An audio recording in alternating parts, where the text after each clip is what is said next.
Hello, beautiful people, and welcome to the debut episode of Myth and Pop Cult. I'm your host, Snappy, and I'm joined by my good friends Gunt, Gretch, Dion, and our special guest today, Pero. How are you guys doing? Awesome. So, Great. this is going to be a fun episode. So, the idea behind this kind of show and everything is just we wanted to talk about how the mystery and how a lot of this occult imagery survives to this day. We do a lot of talk about the past and about ancient stuff, but all of this stuff is still happening and it's everywhere and it's all around us. And if you look for it, you can see this. And this is something that we bonded a lot over, the three of us talking with Perot. So Perot is a good friend of ours. They're a fashion designer and an artist. You may have seen them on Lady Babylon. They were designing a Lady Babylon figurine and talking to Emin in one of the earlier episodes. And yeah, there she is right there, Lady Babylon. And Perot has really kind of noticed a lot of this imagery, especially these powerful women. So I'm going to turn it over to you, Perot. Like, why don't you talk about this and your thoughts on just how the mystery and how magic presents itself in modern culture? I think that for anybody who entertains the idea of magic being a real thing, right? You have to sort of acknowledge it as a real thing. Like it can't be something that has been like lost to time. It can't be something like it just can't be an untangible thing. It has to permeate your reality because if not, then what's the point, you know? And to me, I feel like pop culture is one of the easiest ways that we can sort of like collectively point to something where there are mysteries at work and there are things still happening today, almost like sometimes almost to a T. Sometimes it feels a little bit like uh, it just feels very specific to so many different occult themes. And I don't think I'm unique in noticing this at all. Um, but there is definitely a big portion of the internet, or at least there's two camps, right? Like there's one camp that is super uh, like that defaults to this stuff being evil, like almost every single time, right? And you can go down the rabbit hole from, you know, your TikTok videos to all the way to the dark web on people talking about this stuff as if it's like evil at work. And then the other camp that we hope to kind of talk to, or at least I do, honestly, is this group of people who are into this esoteric stuff, who acknowledge it, but are kind of stuck in this like need to be in books and don't really look around them. So these are like the two things that I feel like maybe myth and pop cult can like come together and work with. This is such a good point because this is something like you and I, we talk about this all the time. Like we see this stuff everywhere, and we're kind of amazed that a lot of our friends or people in our community aren't noticing this. And I think a reason why, like you said, if it's not ancient, if it's not in books, people aren't looking. But there's also this twofold aspect of just this derision of popular culture and especially women's culture, women's art, things that are considered, that are popular among gay people and women. And this is where we're seeing a lot of the mystery at play, right? Like we were talking a lot about just people like Beyonce. I don't think it's any coincidence that she is seen as such a queen and people like treat her like a living goddess. Like that's a real thing. For sure. And I actually, if we're talking about royalty, right, I think that somebody like Beyonce, at least this is just my personal opinion, is that she has a lot more credibility for like people to respect her than somebody like the Queen of England, who was just born into it. You know what I'm saying? And that's that, and that's it. Like this is somebody who's had to like show themselves constantly like worthy of this kind of praise, whether you like it or not. You know, sometimes it's definitely something that is a little, you know, dicey, but at the end of the day, honestly, I feel like, you know, if we look at merit, I'm going with Beyonce having more merit, to be honest. Right. Well, this is an interesting point too, because this is something I want to talk about. We're going to be singling out a lot of different pop artists and a lot of popular cultural figures, but we're not about passing moral judgment here, right? Like, we're not condoning these people's actions or anything. This is about us just exploring the artistic power in the art that these people are producing and seeing it through that magical lens, right? Like, you know, someone like Beyonce is clearly a capitalist. Jay-Z is clearly a capitalist, but they're also clearly invoking this mystery stuff and are extraordinarily successful at it, regardless of our feelings about their involvement in capitalism, right? Yeah, I think that you really need to look at their success, right? Because you can take, you know, whatever magical grimoire you want and, you know, like burn the herbs and throw the salt down and draw the sigils, but, you know, are you really like success wise? Look at what these people are doing. You know, these people are on top of pop culture and running it and setting the stage for what's to come next. So, you know, whether they are conscious of it or not, whether they are whatever, they are out here doing magic, you know? So, Right, and like, this is a big thing about, because we're all doing chaos magic. In the chaos magic perspective, there's this idea that we need to produce results. We need to focus on results, on tangible things, right? You know, everyone wants to talk about someone like, you know, Aleister Crowley. And I'm not saying that he didn't have success, but there's different kinds of success, and we can see some of these women, like someone like Rihanna, who's a billionaire, the richest person in the Caribbean, who's appearing on the Super Bowl dressed up like Lady Babylon and doing an ad for her own makeup line in the middle of that.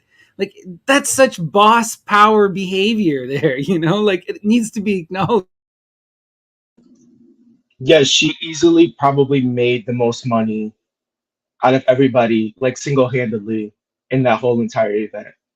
And money's power. So, Right? We have to be a little real with that, you know? And it's just so interesting. But to take a step back, now that we've kind of set the scene, I want to go back to the ancient times, just because our show normally situates everything in the past, and we have an Dion is kind of an expert in this stuff, and so are you coming at it, Perot, from this fashion, and so is Skunk too with their research.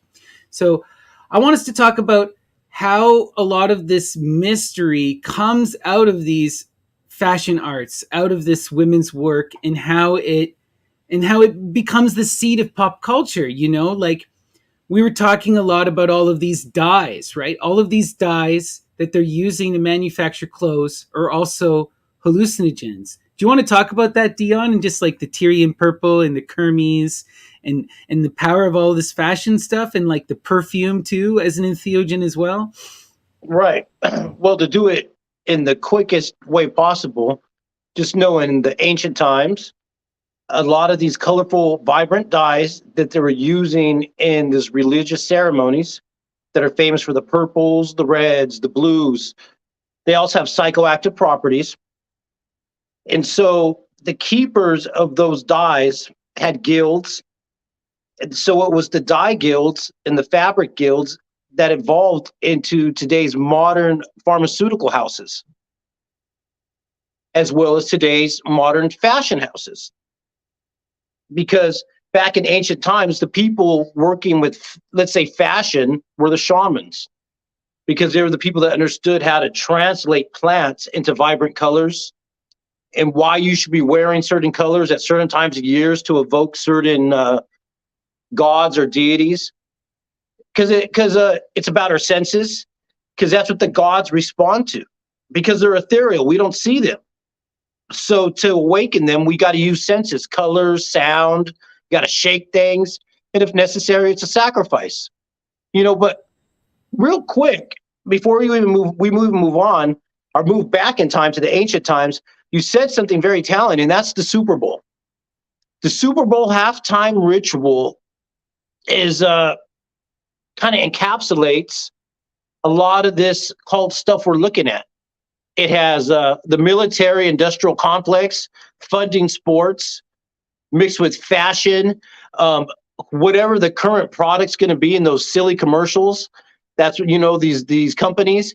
And then in between at that halftime show, it's these iconic artists. Because if you make it to the halftime show, you got juju, you got magic. Whether you're old, young, sold out, whatever form, the powers that be that make the money know that these certain artists, this is when we put them on stage, and that's the Coliseum, that's the gladiators. That's what this is going back to. This ancient ritual where you get all excited through color, sound, smell, taste, drinking, you're drunk, everything.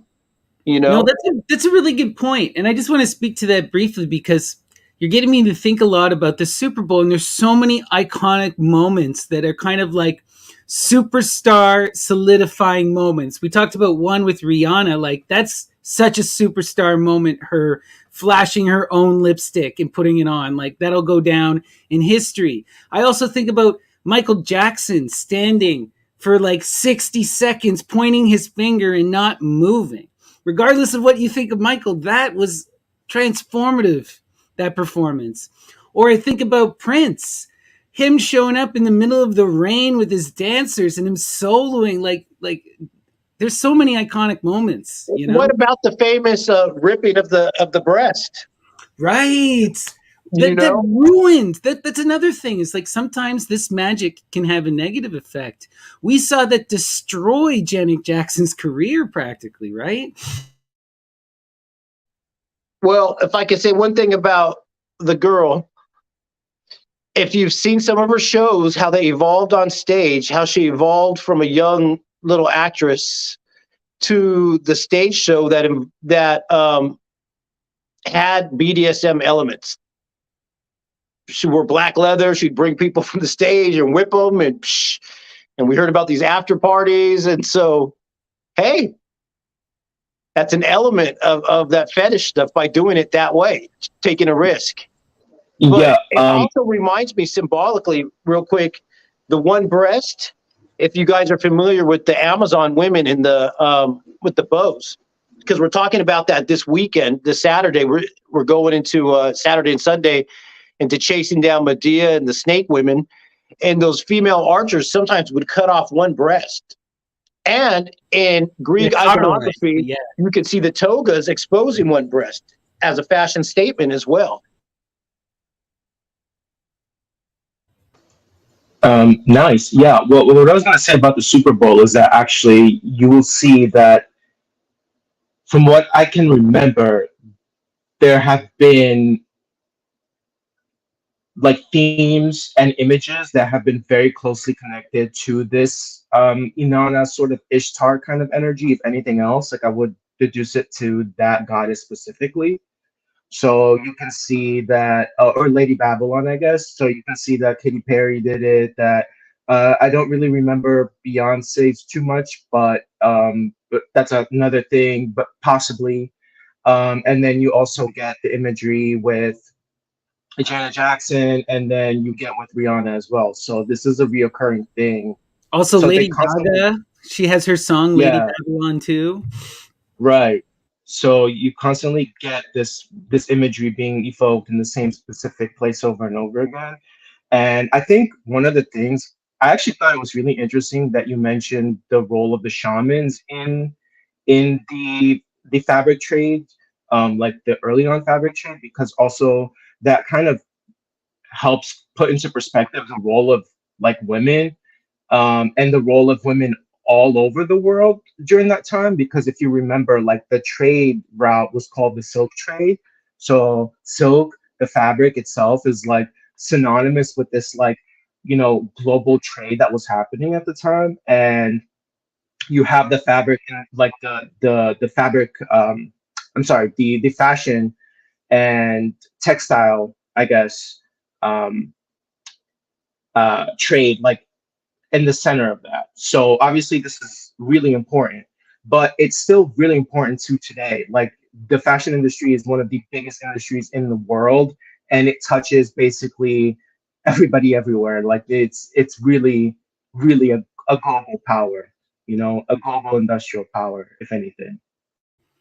And it's really interesting too when you start to look at fashion and like the history of like the birth of fashion. Like, so I was reading some of that stuff about how like the French fashion houses started, and you get like these artists who wanted to put their name into their clothes, and that's how it begins, right? You sign your signature to your piece of art, and then it becomes iconic and people want that artist, and then they built houses where they would have their own lines of women or men that would model the clothes for them. And it was originally, these were fashionista like people who go to parties, like professional partiers.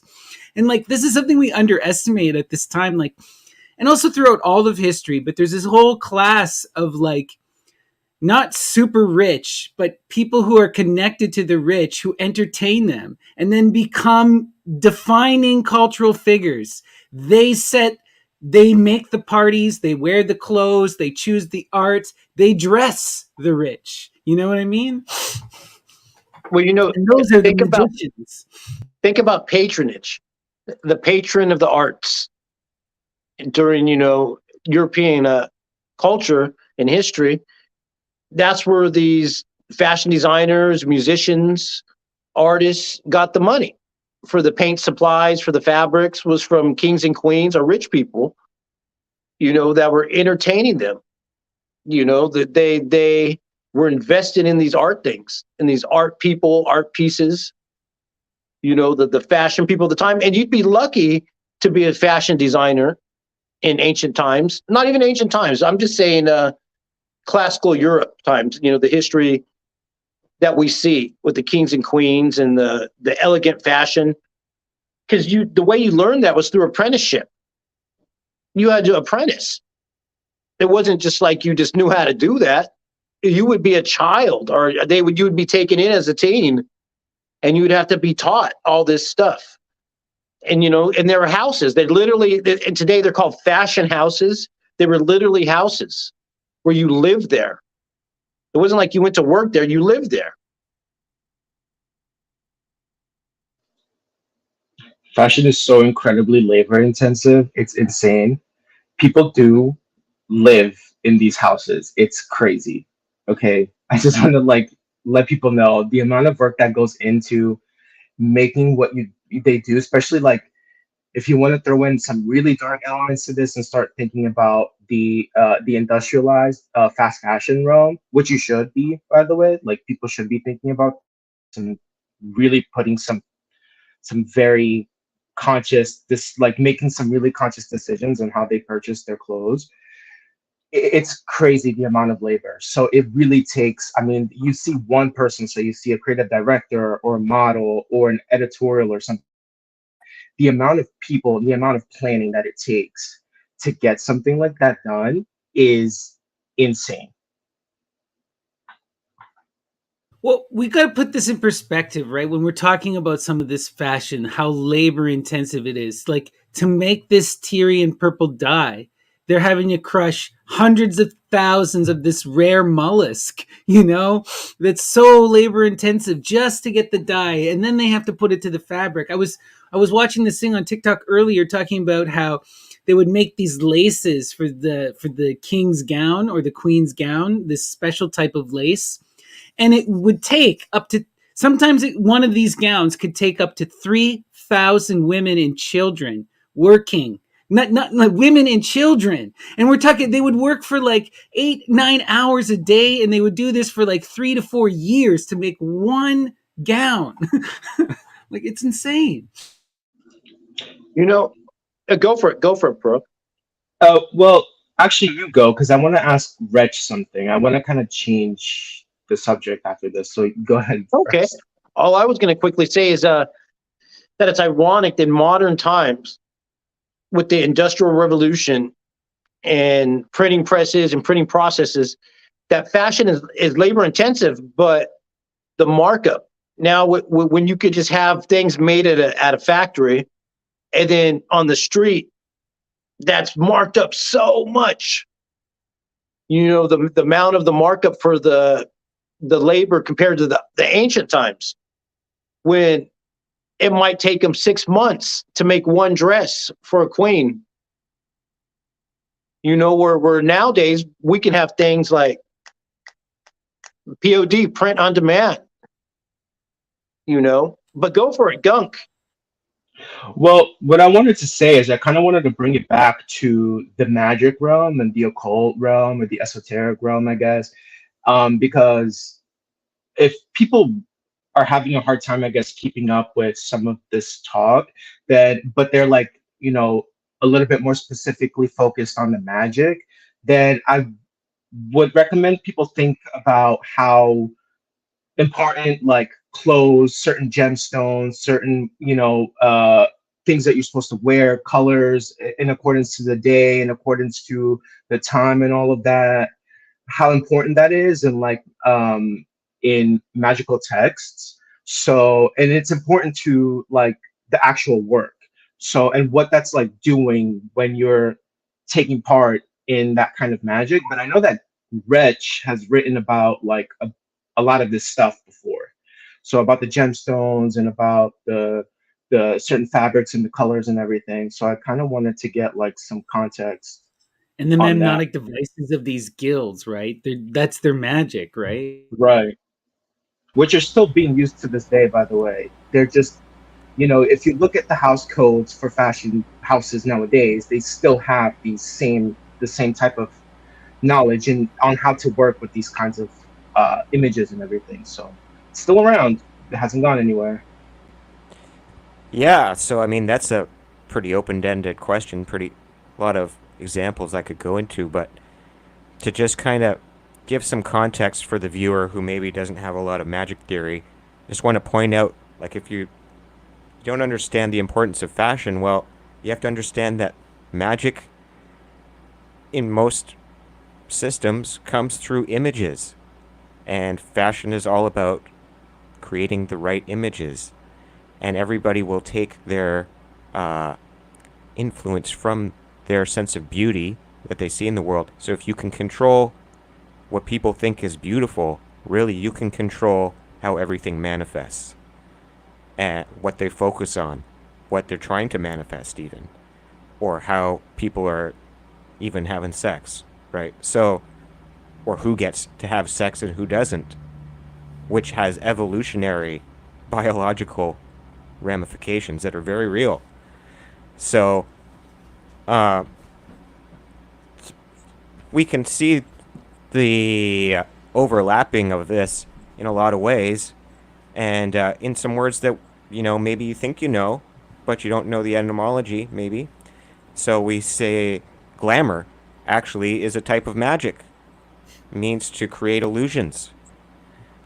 Usually in the context of disguising yourself, uh, but whereas we also have prestige, which is also another word that refers to magic and illusions, or more general kind of illusions.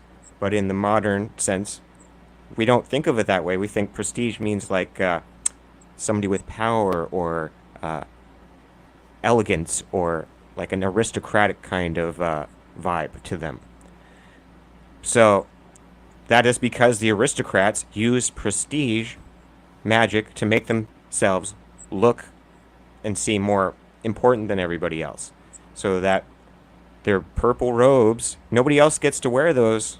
It was illegal in a lot of places to wear purple if you weren't a king, or at least you wouldn't be able to afford it in most other places. So uh, this has a huge impact on the psychology of people if they know that they got the only purple robe, or and that it's illegal for the others to do it.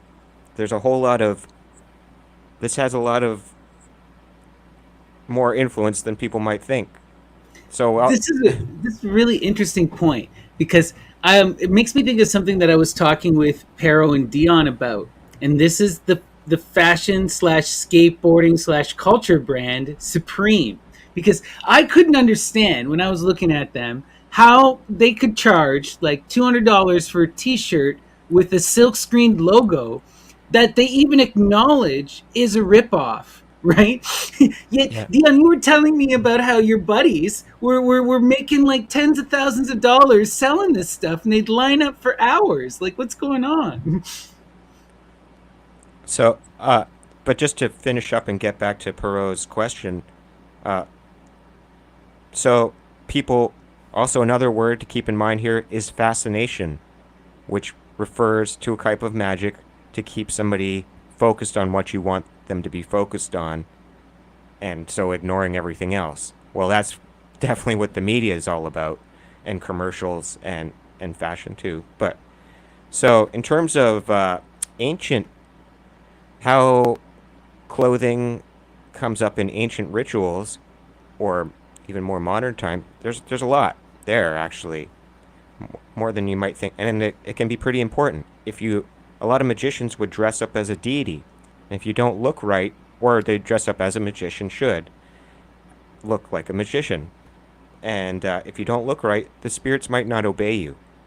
But you can, even with like a simple paper crown, impersonate King Solomon, and the demons will obey you in the grimoires. So there's different traditions about all this, but in the PGM we can certainly see people dressing up like a, and there is some ritual garments of various types that also protect the from magic too. It can It's form a kind funny. of armor, like astral armor. It's funny you mentioned the paper hat thing because if you read Aristophanes' Frogs, Dionysus dresses up like Hercules, but he does it in the lamest, like, this is a fop, right? This is the most effeminate man imaginable. He does not do a good job of impersonating Hercules at all, yet everyone in the underworld believes it 100%, even as he can't do anything Herculean. You know, it's like a Yeah, weird thing that happens with magic. yeah. So another great example is from Eliphas Levi's book Transcendental Magic, and he explains to use a different colored robe for each of the days of the week according to their planetary rulers. So the colors fit an astrological symbolism, and that determines what kind of energies you're going to be working with. But this that kind of idea is rooted in Plato, who likened the astral bodies to robes or garments, and that as we become more material, as we descend, our soul descends through the seven heavens, it becomes more material by taking on more robes, and that we have to reascend by overcoming the ego in the each of the seven heavens represented by the planets. So I think that answers your basics of your question. Oh. Yeah, it does. I think that it's just it really is to drive home the point of like fashion being and like utilizing a personal self image for magic work and power is so overlooked sometimes because it's also like so accessible. Like everybody has a wardrobe, everybody makes a choice when they go out and buy something to wear. So yeah, like that's what I wanted to say, and like kind of put it in a magical context also. It's just like the utilization of like a personal image as a magical tool, and then again like to bring it to like not only the like ceremonial magic or in the esoteric practices, but then like bring it to like the pop culture as well, and you can see how these people are like very much like they're like super saiyan at this, like they're really out there doing the work through their personal self-image. I always think about things like punk rock or goth or you know, like, yeah, there's the music element, but so much is embodied within the fashion, you know, and it literally creates an entire culture where the fashion, it embodies the ethos and the ideology, and it creates its own entire world. If you get into something like punk rock or into goth or industrial, like, these are their own entire worlds, like, to the point where in some cases they become countercultural. And we know, like, something like chaos magic comes out of this trifecta, this punk goth industrial cultural movement of the late 70s, 80s, and 90s, right? Yeah, and when you look back in time, as far back as like ancient Egypt or as far as you want to go, what is defining the image in your head of what these people were all about to some extent, what can give you the most basic and well-rounded idea is an image, right? The image of them, their artwork, right? What they were doing, how they were depicting themselves, and how they were, interacting with each other, how their clothes looked, and everything like that. So it's literally how we look at the world through time periods and everything. So very important stuff. You know, I can think of Native Americans. You know how their outfits are evolved from their spirit animals. You know that they're given in their birth or by the shaman, or that they acquire during some adventure. And you would know back in the day, they would walk up and they would be covered maybe in wolf teeth, wolf fur, some wolf, or you could have some deer horns, and okay, this is deer right here. The and that's a form of magic as well, taking it back to the magic realm of sympathetic magic, dressing like what you want to attract. I heard somebody back in the day say it's about proximity, becoming that, what you want or what you want to be part of. And so that's what the natives would dress up, or what they're akin to. And you would take on that energy, even so much so that sometimes you would eat the blood of that animal, act like that animal, make calls like the animal, take on the characteristics. So your outfits are like that too. Because you got your outfit on a Saturday night when you're going out, your feel good outfit, and then you got your work clothes. That's why they're called, oh yeah, my work clothes. You just don't feel too happy about it. But if you're going out dancing, your party clothes. Those clothes are special, set aside. Sometimes you put them in plastic and you take it out and it makes you feel different. You stand up a little straighter and you shine. That's such a good point. And I keep thinking about, our culture, because it comes out of this Abrahamic sort of mindset, we degrade the image. We see people who celebrate themselves and try to dress artistically and creatively to celebrate their individuality, and we see this as pompous, or we see it as prideful, or boasting. We want to elevate this kind of humbleness that degrades and rejects the image, and that's kind of almost in complete rejection to the whole magical perspective, where unless you want that image of the pious monk, right, which is also sometimes a magic that these people invoke. But I always think about, like, in the Indian tradition, we see this all the time. The most popular and powerful guru of the modern Indian tradition is Chaitanya Mahaprabhu. And he was a guru who initiated the Gaudaya Vaishnava school of thought, which modern ISKCON comes out of this. This is the largest branch of Hinduism there is. And this was a person who he wanted to identify with the goddess Radha, because Radha was seen as the ultimate devotee of Krishna, because she loved Krishna and desired and lusted after Krishna, but could never fulfill that. They could never consummate that love. So Chaitanya lived as Radha, dressed as her, walked as her, talked as her. And this is famous. He would even, like, in the streets, break down crying states of ecstasy and orgasm as he was possessed by Krishna, and this is the most powerful and important guru in modern India, and people don't even talk about that. Yeah, that's really intense, but you can see how intense this stuff gets. But it's almost operating under the same principle as, like, putting your house slides on to go take out the trash. Like, it's almost the same thing. It's like you can use like your clothes and your and embody something, right? Like you put it in your body and then go out and do what you need to do. So you can do it spiritually as you can just like casually.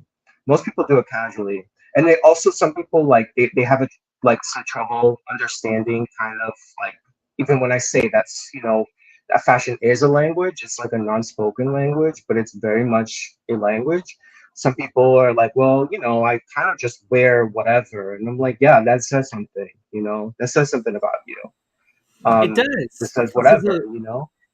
right? And I mean, I want to think too, because a lot of you see this from a lot of men, and just our greater culture in general wants to put down especially women who look good or who try to look good as just trying to attract attention or just trying to attract the male gaze. And it's not just like sometimes that is what it's about, right? Let's be real. Sometimes you want to look good and you want people to be attracted to you in a sexual way. But oftentimes it's more about that power, about being that object of desire, about embracing and like you want to be beautiful. You want to embody beauty, right? It's that connection with something that's intangible, that's greater than yourself, and then seeing that projected in yourself. And so often we want to degrade these women or degrade these fashionista people who are doing this, who are trying to look pretty. And it's about just that, just looking pretty. And that in and of itself is powerful and beautiful. Yeah, I think as the show goes on, right, um, it's gonna be really important for us to focus on the female-centric symbols because you can see that they are very powerful and they are being utilized like time and time again, but they're also very quick to be demonized, so they become almost synonymous with evil, like at every turn. Like I kind of when you were talking right now, I kind of just remember this like stupid thing I saw with Jordan Peterson where he starts going, like he starts frothing at the mouth about how women are wearing lipstick because they want to look sexually provocative in the office, so it shouldn't be allowed or something. And it's like, no, that's not it. It's just, if any kid who's ever looked at their mother putting on lipstick knows that she's not doing it because she's trying to look sexually suggestive. It could absolutely be, but it's not. That's not the one. It's not only that. Yeah. So I was just thinking of like when you were talking, I was just like, should I bring this up? I'm gonna fucking bring it up because it's just too good not to. It's just like it's so narrow-minded, and it just goes to show how like these things, and they were synonymous with witchcraft back in the day. You could be persecuted and burned for doing things like this, for like embracing like some kind of way of dressing that was deemed like um uh not okay by the powers that be, and then you can see how queer, throw in the queer people, um, the queer community in that camp also, and you can see how this was used, like, well, people were using their own body and their, to harness their own power and their self-image, that it became a threat to the status quo, and it needed to be targeted and eliminated, taken care of. So you can see that this stuff it is a threat to people. Did I lose you guys? Because I had a lag here. So. No, No, I you're hear you. good. Okay. Yeah. So, yeah, I mean that's right on. I mean, if for people who have had the same, if they're happy in a kind of generic style, and they might kind of underestimate the how powerful fashion can be. I mean, like truth be told, the first world is a very superficial place, and people do judge you by your clothes in a very direct way. If you dress as a punk, you're going to be treated very differently than if you wear a business suit. And as they say, clothes make the man. This is way you got to dress for the job you want, they say, and this is true. It will help a lot. At least for a lot of jobs, anyway. But it's it's actually really mind blowing how different you can be treated according to your clothes. I've certainly experienced it. I had a friend who had some experience with that. Him and his friends used to like to just dress up in various kind of like disguises or costumes just to kind of mess with people's minds in the kind of social constructs. And like, for example, they found if they dressed as old people, that is like an invisibility spell. No one will pay attention to you if you dress as a senior person. And they think you're like old from the back or something. They'll just ignore you all. You'll fade into nothingness. So a lot of people might say, see a flamboyant person and think that they're just an edgelord or an attention seeker, but it is a way to express yourself through fashion, for sure. And, as a punk, it's a way for us to find rare like-minded people. And nowadays that everybody is kind of, dyeing their hair or using tattoos or not necessarily looking super punk rock, but taking ideas from punk fashion, it's a lot harder than it used to be. It's kind of depressing, actually. I was in Forever 21 the other day, and I saw a ripped up leather studded jacket with an Amoebix back patch. I'm like, where are they getting this? What the hell? Yeah. Oh yeah. 21, huh?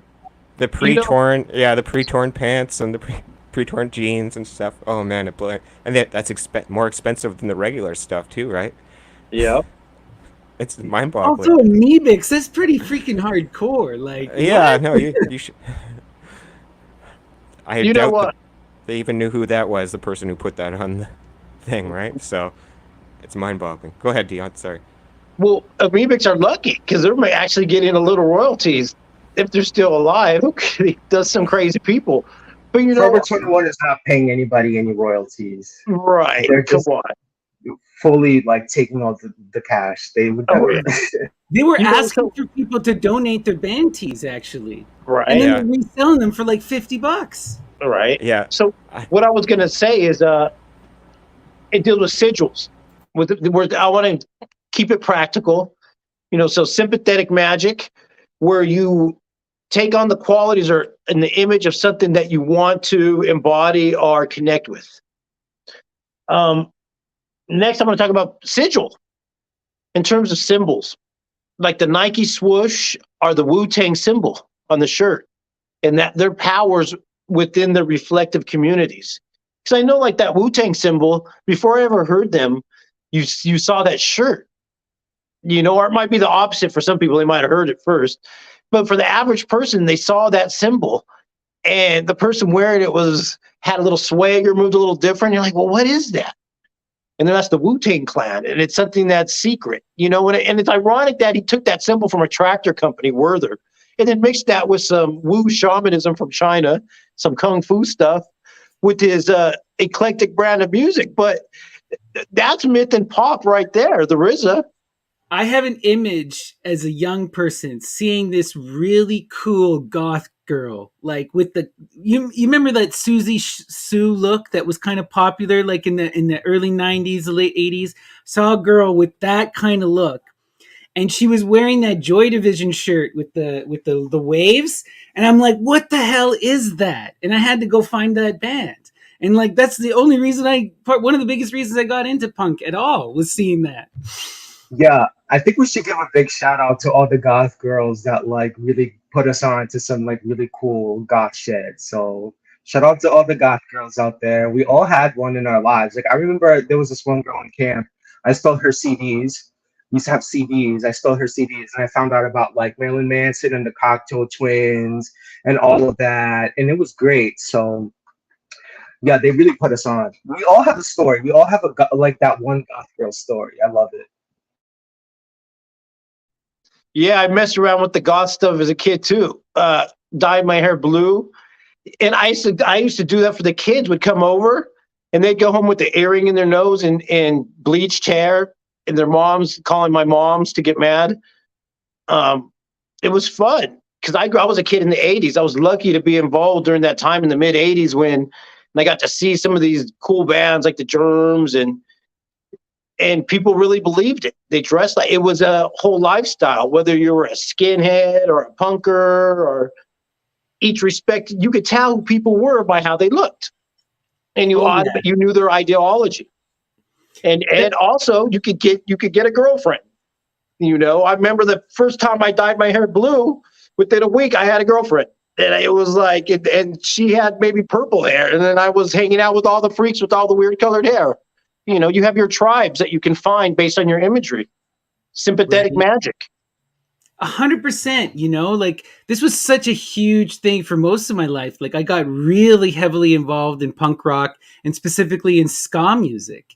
And I got involved in a lot of anti-racist action. And this is where I first met like the first queer people and felt like the first kind of acceptance in my entire life was in these communities where people were making their own spaces. But like Wrench had brought up, there's two edges to that. On one side, dressing like that and connecting with those people, I found my tribe and I found acceptance. But I remember like one time sitting outside, like I'm like 16 years old and I'm looking pretty gungy, but it's all fake just for the fashion, you know? And I'm sitting outside of a shop waiting it to open up, and I have a hat down, and then someone came and threw change in thinking I was a homeless person.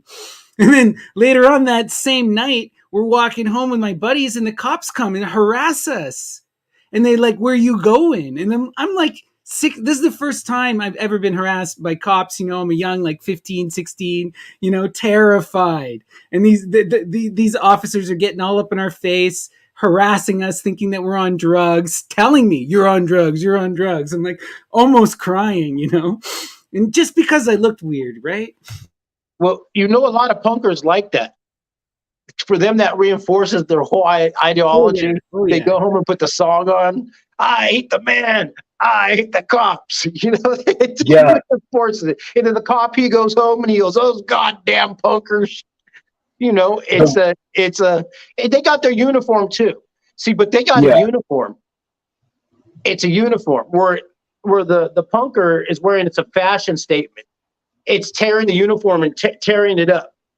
You know, speaking of that, look at on the side of my shirt. Look at, I tore the shirt up and I retied it together. Retied it. Yeah. You know, whatever, whatever. You know that, but a police officer is judged on their uniform, and especially in the military. Like when they come in and check your bed and check your outfit, how shiny is the shoes, everything, but how straight, how perfect, does it smell good? Yeah. It's a uniform. Has to be ironed. And the police profile people according to how they're dressed. I mean, also their skin color, but, you know, it's all part of, they're trained to do this kind of stuff. So, it's everywhere. Yeah, the world kind of opens up in a way for you when you take charge of your own image. And I think that when we're like teenagers, or when we're going through like our phases of like trying to figure out who we are, we kind of get to like play around in what it means to be like this in the world and not in the world, you know, like you kind of go through the motions so you can figure out where you want to be. But it's kind of interesting because you can kind of see how there will be like a personal evolution, even if you're just kind of cosplaying, right? Like when I was a kid, I was like emo for like a week, you know, and then I was like over it by that point. I had tried it, I couldn't keep it up anymore, and I was like, I can't do this anymore, you know. But I made new friends and everything, and I like got to experience like new things. So it always you get this thing with fashion that's like dualistic, right? That you know that you are like either you're standing out or you're conforming, you know, like you are dressing for yourself, you're dressing for the world, and it's not one or the other. It's always like an and or thing. So you can never really like fully be out of like either camp with fashion. You're fitting in somewhere, you're always fitting, you know, you're always not conforming to something else. Like you're always kind of dressed, like even if you're completely dressing for your own taste and your own self, you still have to go out in the world and be perceived by other people. So fashion is just, it's just inherently dualistic in like every way imaginable, and it can be really hard to like deal with that, you know, or Oh, really easy.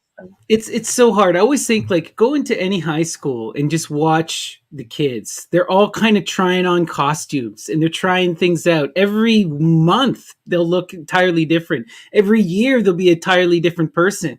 And some of them won't even have figured out their identity after high school. They'll still be doing it into college and university, because this is what people do. They're trying to find their sense of self. They're trying to create their self through their fashion. And like this is something I experienced really deeply because I'm trans and I had all of this gender dysphoria. So I was always involved in the punk rock thing, but I got really heavily involved in skinhead because, and this is funny now looking back, but I wanted to be perceived as machismo and as a dude. And I was so always called a faggot and I was always made fun of for being flamboyant.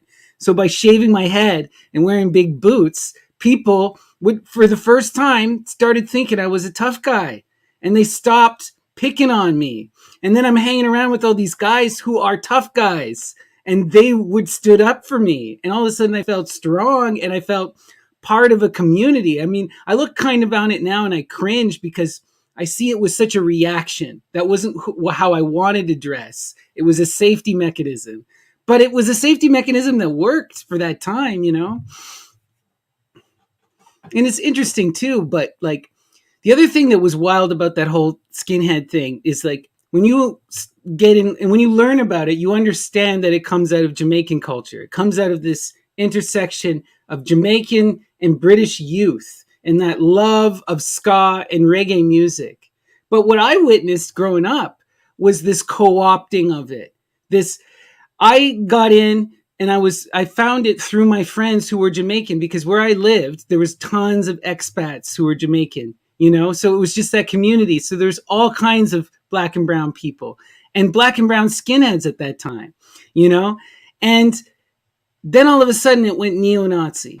We started seeing all these dudes with the white laces and the oi bands. And I know that's been there for much longer, but it wasn't where I was in Canada. And it literally became a whole tribal war for most of my youth where we get into fights like trying to kill each other. And it's like this narcissism of small differences. If you didn't know better, you couldn't tell the difference between us and the boneheads. The only way you could tell is by the color of our laces or by the fact that some of us were brown, Well, I've had experiences with some of those groups there. I was jumped by a group of Oi skins. And then I look at Two Tone, about Two Tone, and that's where people don't know. They look back and see that black and white imagery from a lot of those bands, and some of it is about the merging of the black and white youth culture, And then on the other side, like you said, you got those radical skinheads that are nationalistic, racist, like the ones that shave their eyebrows. They take it a step further. Or get the swastikas. I've seen people with swastikas on the side of. And I got involved with this anti-racist action, and it became a whole big thing where it evolved out of Antifa and like young punks wanting to fight and stop these skinheads from showing up at our shows and just being dicks. And then it became this whole interconnected thing through bands, and it went all over North America and Europe and then worldwide. But what's interesting about this is we saw a reaction. The skinheads had to flip.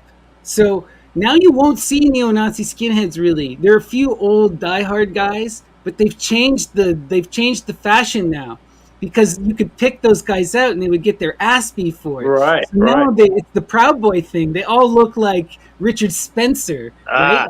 And the fashions evolved. It's still Fred Perry, but now it's the yellow and black Fred Perry. We don't want to wear the other Fred Perrys because, and like they change it up. We don't wear the black boots. We wear the ox blood boots, and this is how I'm a racist. Like, see, it's weird how fashion is a coded language, Well, you were talking about the bullies, the skinheads being bullies. People don't know that they look at the punker world and think, well, they're all crazy. They're out there just hitting each other, slam dancing.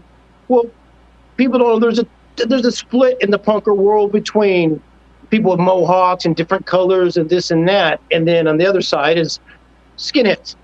And some are very clean cut. And it's like the music may seem radical, but their ideology is still radical too, but different.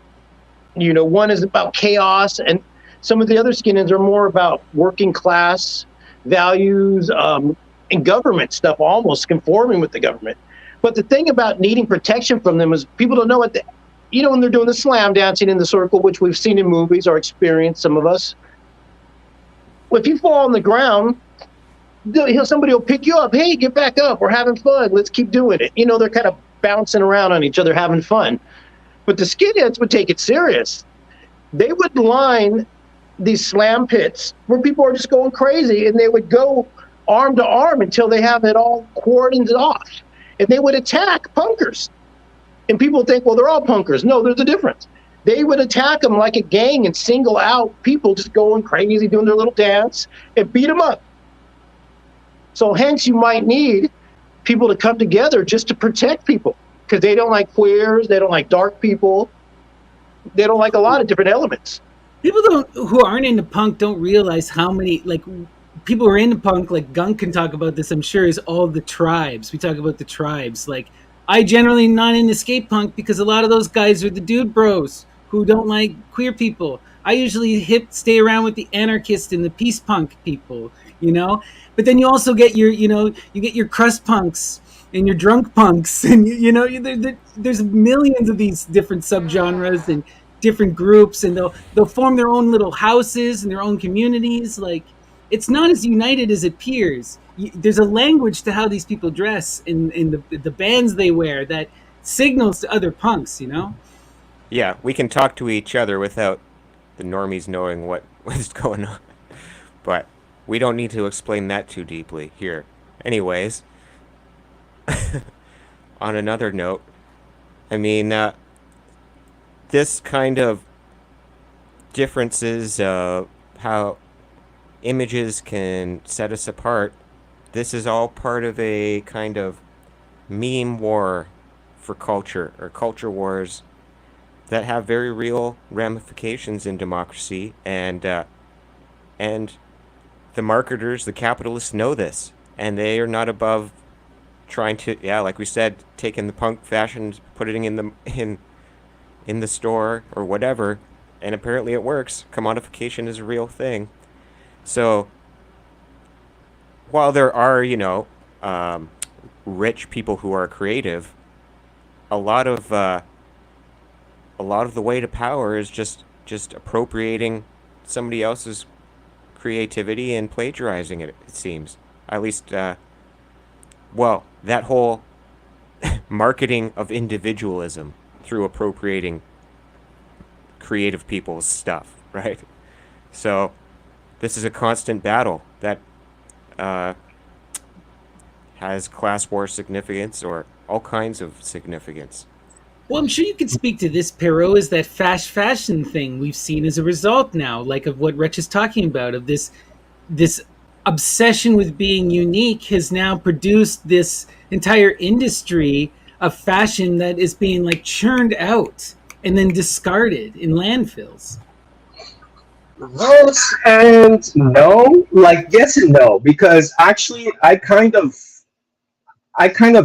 uh so the way I see the future going in terms of fashion, right, is that recently, so in the 2000s, specifically like in the 2010s, moving forward to where we are today, like fashion was, especially high fashion, was like a very closed and like centralized world, right? Where it was basically, it was really just for the elites by the elites.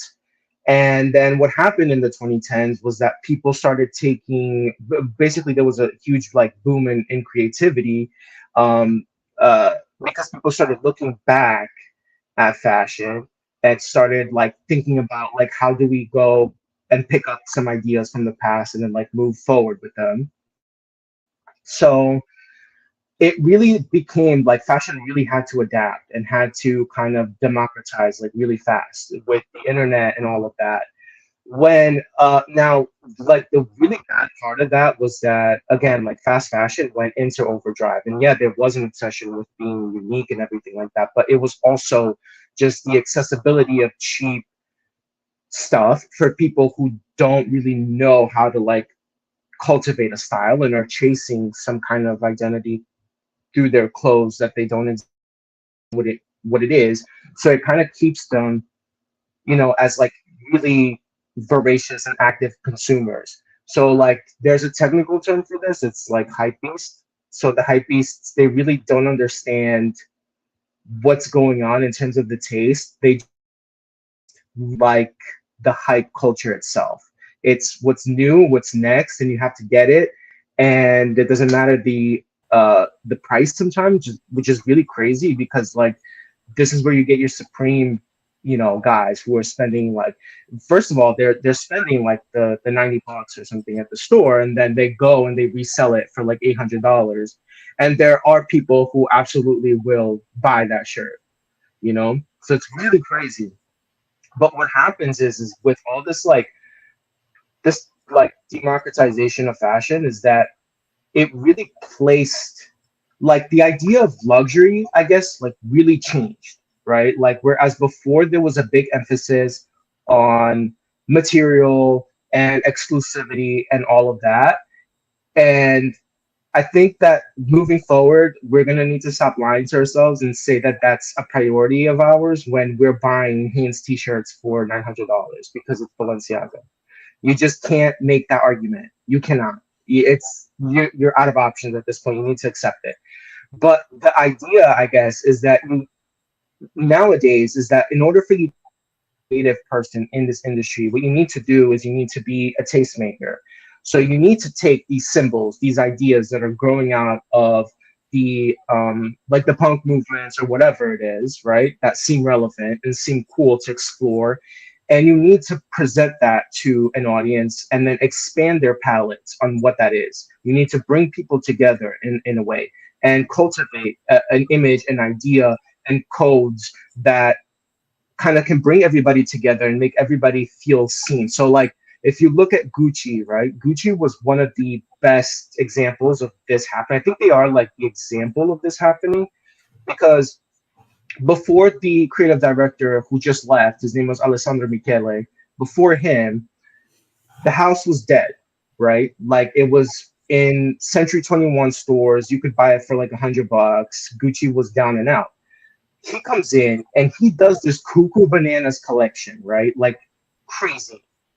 And all of a sudden, Gucci goes from being like the lowest performing under the Kering group, which is what owns Gucci and a bunch of other brands like Balenciaga, to being the number one in one season.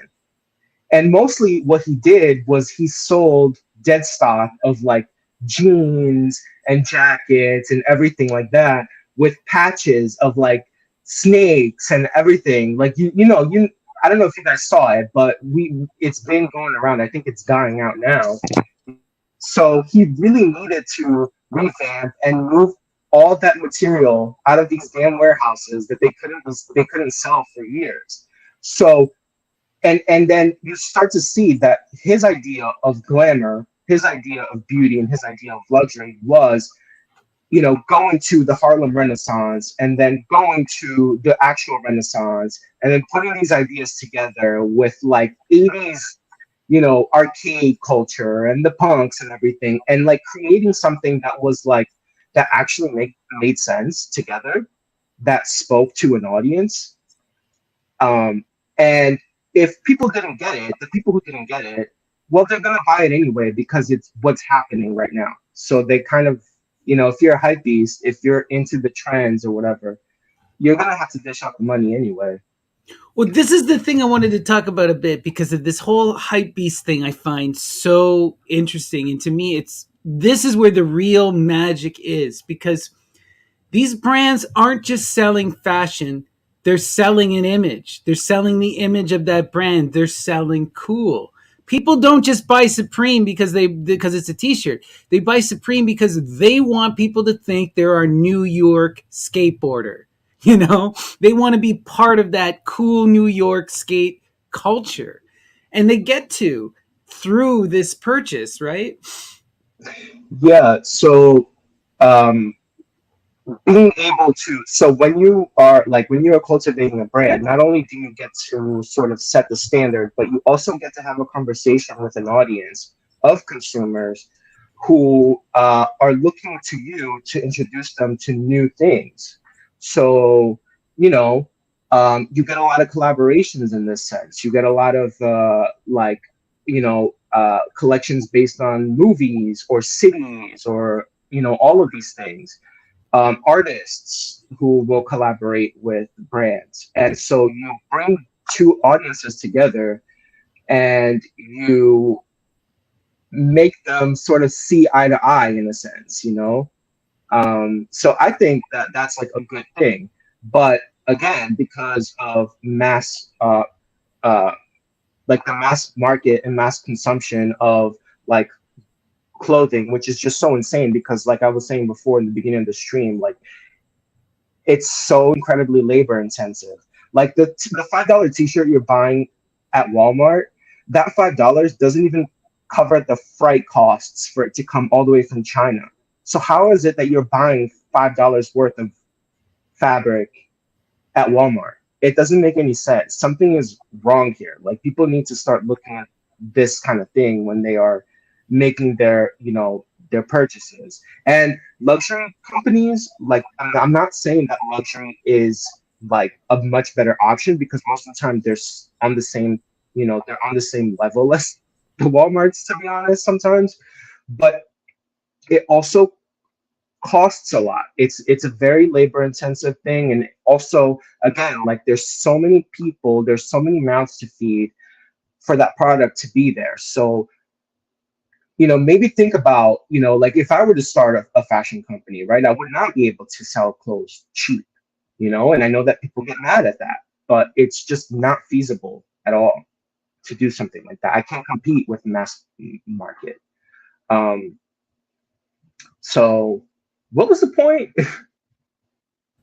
I'm not sure, but you're making me think. I just keep thinking about there's about these iconic moments in fashion that have become these cultural touchstones, that everyone can reference. And I always find this really interesting. Like, I think Bjork with the swan dress.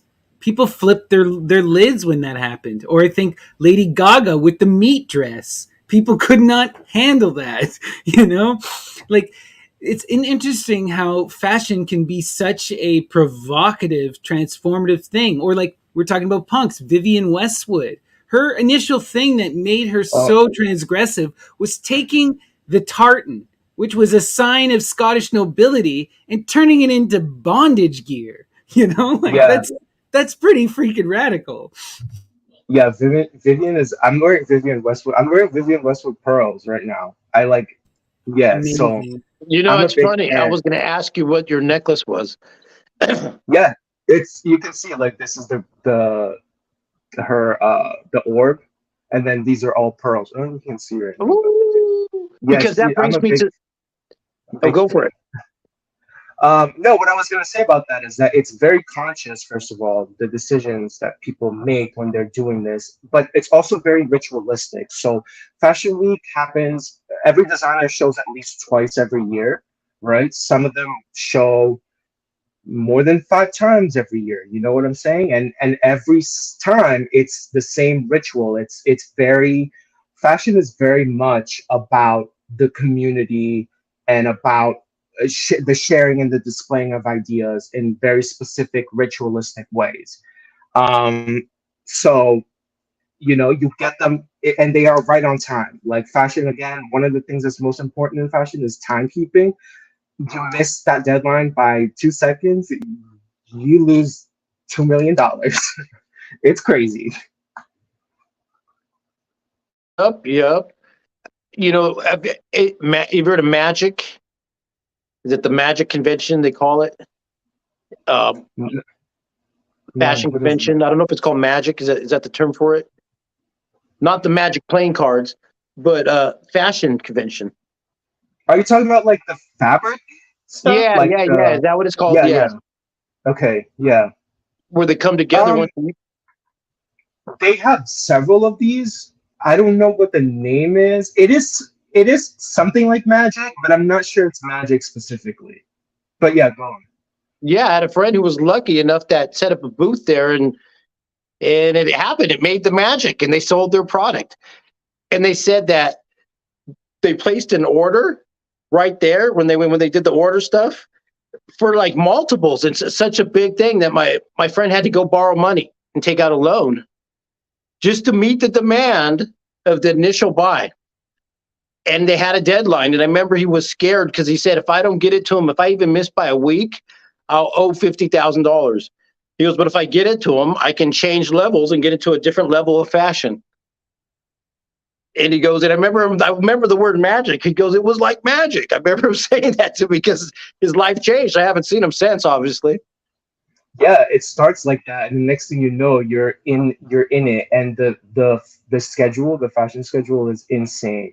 But again, with the main presentations, um, if you're looking for ways in which rituals are being done in pop culture, I think you really should be looking at fashion shows, right? And I'm not even talking about just the esoteric ideas that are being shared, which is there's plenty of them to go around. You know what I'm saying? Every season, every year, it's much more about the ritual to keep this machine going, right? This ancient machine that has brought people together, that has been like a global hub for sharing of ideas on how to be since forever.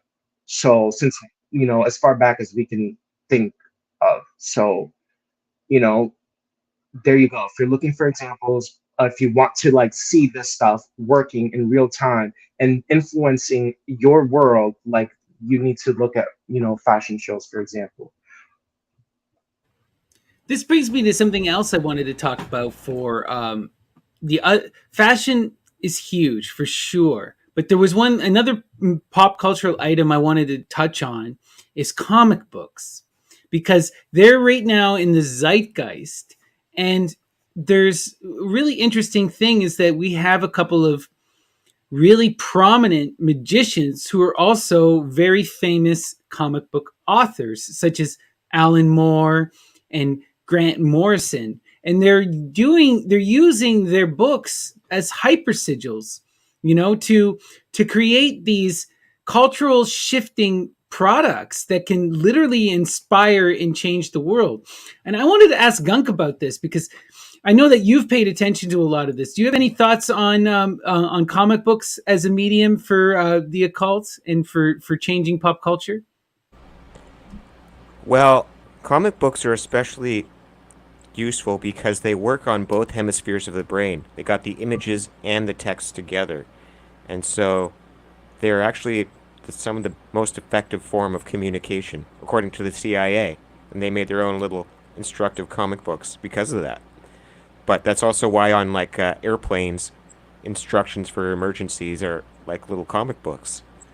But I mean, you gave the examples. Alan Moore's famous one, and his V for Vendetta, he said was a spell to help subvert the government. And it seems like it really worked for him. Well, he even admits it worked because he got Anonymous now wearing his masks from V for Vendetta. And, while that group was kind of infiltrated, it was a powerful thing for a while. And it was anarchist, right? In the way that he imagined it would be, yeah. Disconnected and online. Really interesting. And then we got Grant Morrison, who is now very powerful at DC Comics, but he's slipping in all kinds of occult theories and explanations of magic. These people are both using their comics to work magic in their own lives, but they're also teaching the readers how to work magic. So Alan Moore's Promethea is a great, fantastic introduction into magic, and Hermetic Kabbalah is about the best introduction you can get. And then Grant Morrison's The Invisibles has a lot of stuff. And well, it even talks about pop culture and magic itself, and punk and everything. It's all there. And how the elites are controlling the images according to how they want us. Like another example of that is architecture, and how the Freemasons have consciously designed buildings to affect certain states of consciousness in the people who see it. And King Charles knows about this. He was actually involved with some very specific works on this. But there's a reason why cities look square and gray and and depressing, because that's where you go to work.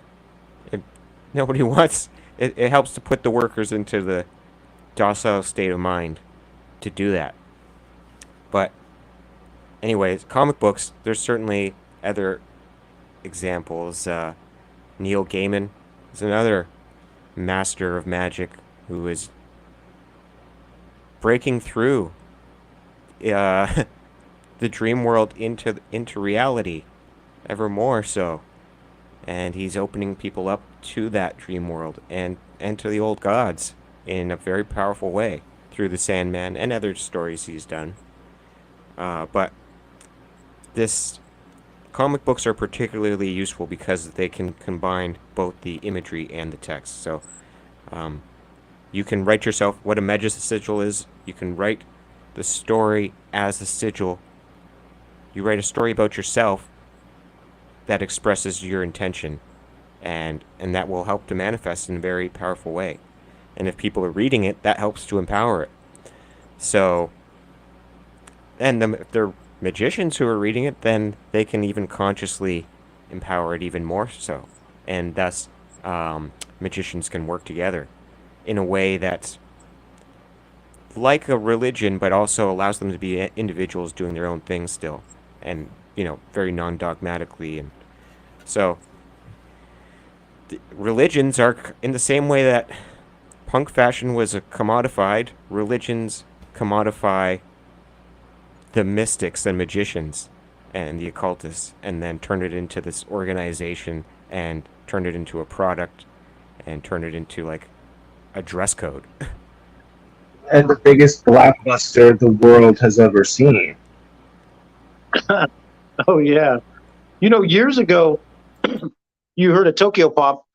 I did a workshop. It was the founder of Tokyo Pop and CEO did a workshop about comics as a modality of communication in the 21st century. And it's pretty deep. What he talked about was pretty deep in terms of merch, in terms of communication, in terms of what Rich was talking about, instructions like animated stop signs, things that are basic. We can learn from that, like ordering menus.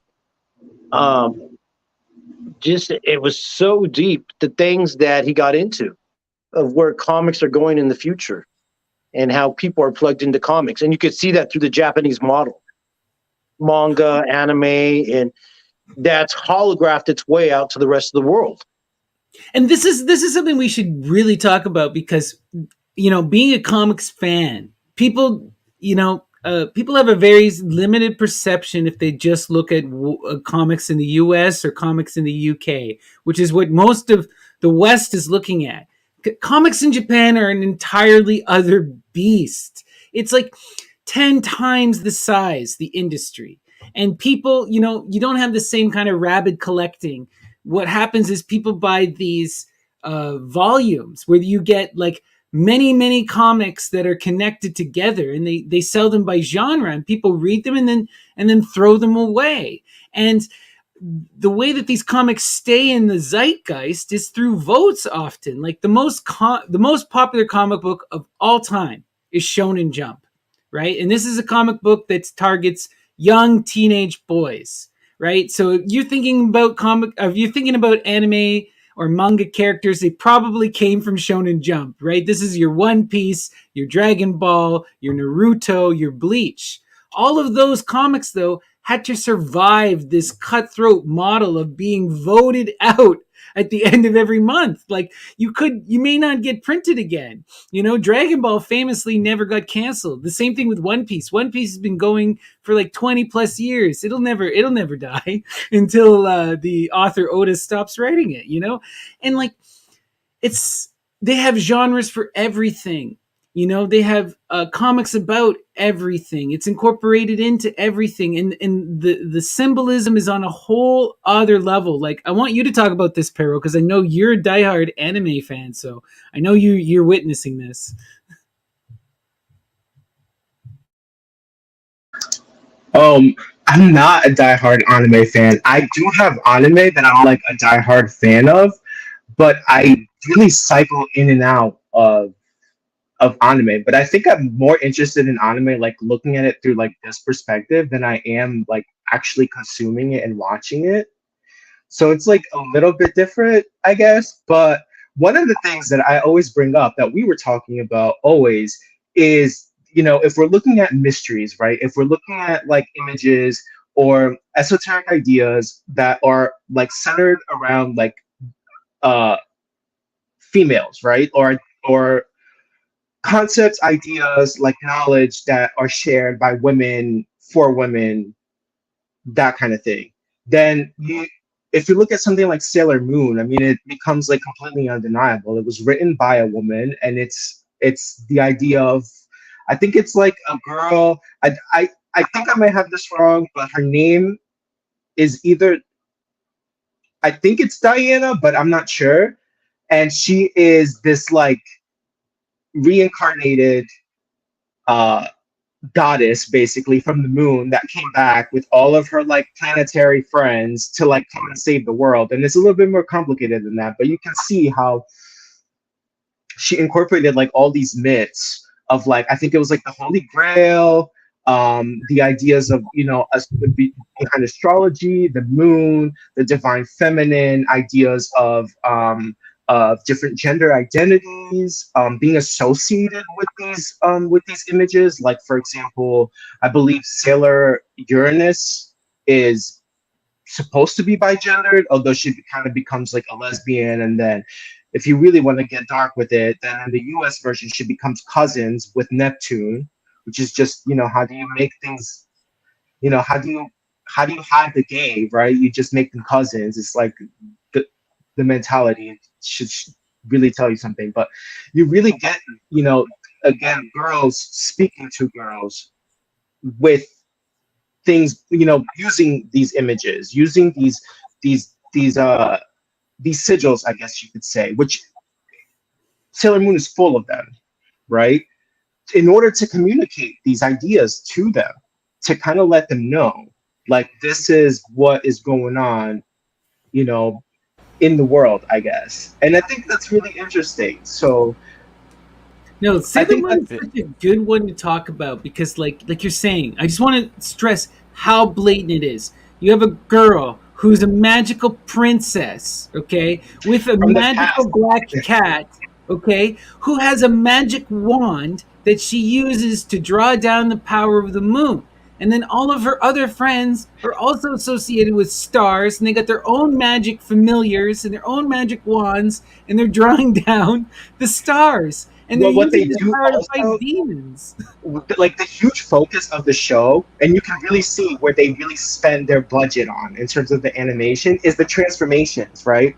So the episode is like what, 20 something minutes, and you get like a full 10 minutes of these girls just fully transforming into these alter egos. It's this huge elaborate transformation. So the power of transformation in and of itself becomes like a central part of what makes the hero, not just in Sailor Moon, but like in pretty much like all the superhero genres. But I think Sailor Moon specifically, because you get this idea of like the feminine powers through the transformation that she, it's very like, it's like ballet, she's spinning around and all this stuff. And I don't think she ever fights anybody either. I Yeah. think she just kind of uses the power of love to like destroy everybody. Well, yeah. Just Well, kind of wasn't she like, well, not fighting, but she was going against energy vampires, wasn't she? It's been a long, long time since I watched Yeah, that. But yeah, energy vampires, Yeah, people who are possessing. because they destroyed the past, or they destroyed the future, which was the past or something. I don't know. It's like there's some like really weird quantum entanglement stuff going on in Sailor Moon also. And I don't think it ever like gets cleared up. But I think what makes Sailor Moon so interesting is that it is a show for children. It's for young girls specifically. It's not for adults. It's not for men to, sexualize, even though they really did a lot of the times. It really is a conversation between, a woman creator and an audience of young women who grew up on Sailor Moon, you know, all over the world, not even just in Japan. I mean, it's known everywhere. And I'm from it's Latin really, America, and I remember it was huge. you brought up a really cool thing though with the transformation in the costume that I thought was really because you see this everywhere, and we're talking about comic books and superheroes, right? Superman has to go into the phone booth and become Superman. He has to don the stupid little red trunks to be the Superman, you know? Otherwise, he's just Clark Kent, right? And like, there's all of this magic with the costume. Why do they have to dress up all the time, right? But the dressing up is part of it because you become that image, right? Yeah, and then your own lover won't recognize you if you take off your glasses, apparently. Like, Lois Lane just couldn't figure it out. But that's how superficial people are. That's what I'm telling you guys. Yeah, it's the depths of the superficiality of fashion are what makes it also so powerful, Exactly. because it's so incredibly like complex and important, but it's also just so incredibly shallow that it works in these, like, both of these levels at the same time, that it really does a number on you when you try to like think about it. Yeah. Mhm. Yeah, it seems a lot simpler than it is, like, because we take it superficially, and that's how it can get into our subconscious, because we underestimate its power, right? But there's a whole lot of Yeah, thought behind it all, as you said, like way more than most people can imagine. And yeah, uh, and marketing, well, you're almost, for some people anyway, you're like using your clothes to market yourself, and so it's part of the same glamour magic or tempting to get prestige, and then they also sell the clothes using marketing, glamour, and prestige, and so there's a kind of feedback loop or circular logic, but it works because people go with it. yeah. And what you just described actually is like the whole brand ethos of Prada. So Prada, the fashion house Prada, is essentially working around like concepts of ideas of uniform and conformity and presentation and all of that stuff. So like the concept in and of itself of what Prada is about is exactly what you just described. I don't know if I'm doing a good job at explaining it, but it's probably my favorite house because of that, because it's so flexible with what it can do, but it still keeps like a strict house code. I don't know. Interesting. Yeah, I don't know much about Prada or specific big brands, but what comes to mind for me is, and this, is a great movie for our topic anyway, maybe, is American Psycho. He really lays it all out. Why you have to dress this way, how you become important through using uh, fashion, and how nobody will question you if you're wearing the suit. You can. I've certainly heard of thieves walking out of stores carrying very expensive items. No one's going to stop them because they're wearing a suit. You can just shoplift all you want if you're wearing the suit. Now, don't take that as advice there, but it's But it's I'm not going to certainly a stop you. factor. Yeah, it's certainly a No, but factor how you look, right? So, that's such a terrifying example you bring up there with American Psycho because the image is so powerful because Patrick Bateman isn't really a character. He's an image. And it's you're not even sure if he's committing the murders or other people are committing murders or anything is even going on in that movie, right? They're all these cookie cutter yuppie people, right? And they obsess over the most minute of details. You know, the fact that the one guy had the business card with the embossed letters versus the flat letters. Then he was like, I'm done. I'm dead. I'm not as good. I'm not perfect anymore, you know? Yeah, but that's like really real. Like the little smallest like thing, especially if you're so like in tune with it and you're so and you I don't know, like you pay attention to these things like so much, it can definitely throw you for a whole whirlwind. Like something as small as like a beveled letter on like a postcard or something could absolutely make like all the difference in your mind. Yeah, it's how you let the upper class know you're part of the in crowd or the club, right? So they know that people are trying to imitate them, and so they have to create these secret symbols or Yeah, and the codes. fashion. Yeah, it's kind of Yeah, like the punks, but in a for the upper class, they have to be able to identify each other without yeah, letting and the outsiders on to what's going on, like what the codes right. are. The codes, and they, yeah, so the codes are always changing, and if you're not speaking the language, you're not getting it, you're not falling in. And to me, again, like I kind of see that as like a plus in a way, because like we were talking about Supreme before. Supreme still is like this company that is very much about sharing ideas, and it's about the community that it came out of. But it also has all of these people, like it's a whole thing, right? Of these people who have never been a part of it, who had never known anybody who was, in Supreme or whatever, who had never even been to New York, who are buying the secondhand market stuff, who are collecting all of this stuff simply because it's just a collection. It's just the cool thing to consume. Have you ever seen those like pop toys? I fucking hate those things. You know what I'm talking about? Yeah, I know they're really those ugly little smush baby things. People go crazy for them, and they have them for every single like IP you can think of. Yeah. So like that's my worst nightmare is like walking into somebody's house and they have like a whole wall of those things. I'm like, oh shit, I've walked into the wrong place. One thing I wanted to talk Or to they you have guys. one of you. Oh god. One thing I wanted to talk to you guys about was this. One thing I've noticed is like you see there tend to be there are many types of artists, but I tend to group artists into two specific types of categories. They're those artists who invoke an image, embody that image, and that image is them. That's what they present. That's who they are the entirety of their career. And then you have these artists who are constantly reinventing themselves, and every couple years they're totally new character. Right? You think of someone like David Bowie, right? Ziggy Stardust is not the Black Star Lazarus. These are totally different characters, you know? And it's really interesting how the magic can recreate someone and reshape them, or it can be something that sustains them for their entirety of their life. What are your thoughts on that, Dion? Um, well, I want to bring up one person, Christian Bale, for three different reasons. First, the prestige. You said the word the prestige. I think he did a movie called The Prestige, and it deals with magic. That's a part of magic is the prestige.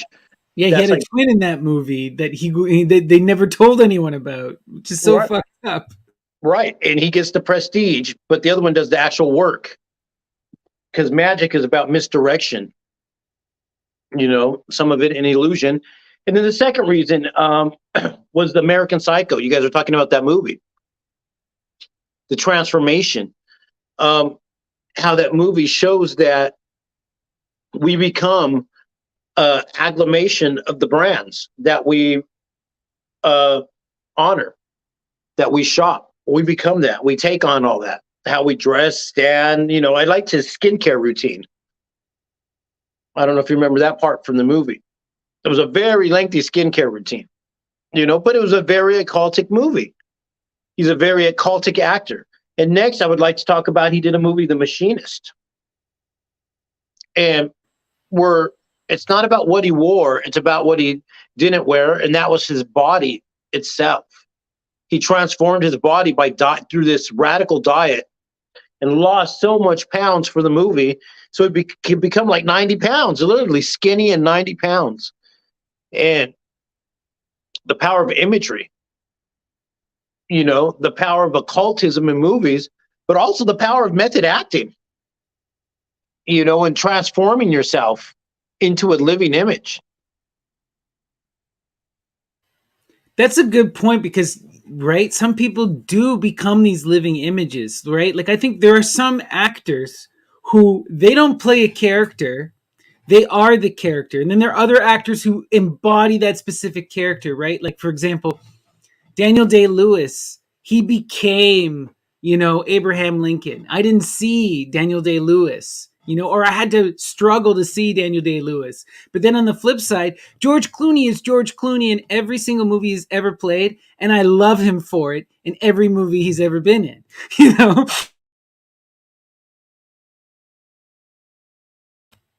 Oh, you're muted. Oh, I think of as well, not Roger Moore, but the other actor, the other James Bond, the Scottish brogue, the one with the Scottish Sean accent. Connery, always Sean Connery. In Yeah, every no role matter what he movie they put him in, he still had to have that accent. Even when they made him a Russian submarine pilot, he still has his little accent there. Or a Japanese person, yeah. In that one James Bond movie, he plays a Japanese person. In Highlander, he's a Spaniard. It's like, what? Yeah. Well, hey, if The Rock could be Thor, and if a Simone could be Thor, anybody could be anybody in movies. I think was he Thor or was he Hercules? He was Hercules. It was Hercules, yeah. Sure. Looked the part. Since we're talking about movies, are we allowed to talk about movies? Yeah. Are we allowed to talk about Stanley Kubrick? Oh yeah, let's open this can of worms. This will be our Okay, last that's can of time. worms for the evening. Well, But, yeah, let's do If we're it. going to talk about occult filmmaking, where do we start? I would say really we take it back to Charlie Chaplin. What are the originals? That black and white filmmaker that did those tricks with his body. And was so popular from around the world, those images. He was one of the original rock stars of the world, international rock star. But he got into trouble. I don't know if you know the myths. Supposedly he was hung like a horse, and he would sleep with all the producers' wives until he was blackballed. Oh wow, I didn't know about that. I knew he was a socialist and he was super progressive, and he went after Hitler. And at the time when he was going after Hitler and he did The Great Dictator, right? This was still early. So people were pissed at him. They wouldn't even show that in most theaters in the U.S. It's considered one of the greatest movies ever made, and it was controversial at the time. Like, that blows my mind, And he was a huge star by then too, so it wasn't nothing to omit one of his movies, Yeah, I have to say that culturally in the U.S., I don't see him having as much of an impact as he does everywhere else in the world. Because even when I was a kid in Brazil, like, I had an aunt who was like a Charlie Chaplin impersonator. She used to take us around to do like Charlie Chaplin impersonations to like, kids in need and stuff. So we would go to like homes and all of that. So I always remember like growing up, like watching the one, his movies with like the one with the dog and all of that. And they're really great movies, and they're so like culturally relevant everywhere else, but for some reason in the US people really don't know like Charlie Chaplin like the rest of the world. I don't know why that is. I never really Because there was a blackballing because of his socialism, because he was an avowed socialist and an anti-fascist. There's a whole movie about it that Robert Downey Jr. did where they talk about it. It got him blackballed, and he wound up staying in England a lot of the time. Does this have to do with the Red Scare and stuff? 100%. Well, it's a bit before that, but yeah. Well, so, they were still anti-communist by that, right from the beginning. But yeah, it wasn't McCarthyism though.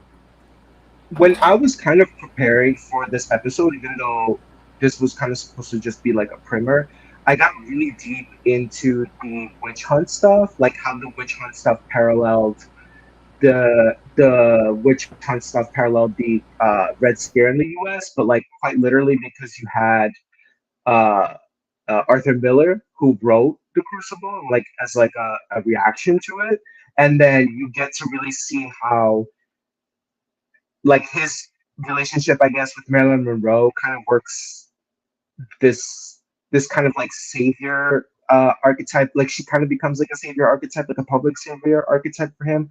I don't want to get into it too much, but it was basically because I was trying to see like females and magic and witchcraft being used in the public for like different ends, and that whole thing with Marilyn Monroe and the Red Scare witch hunt stuff like really came out at me, so I couldn't, back away. So maybe we could talk about that in the future episode or something. But I figured I'd just bring it up because it was super.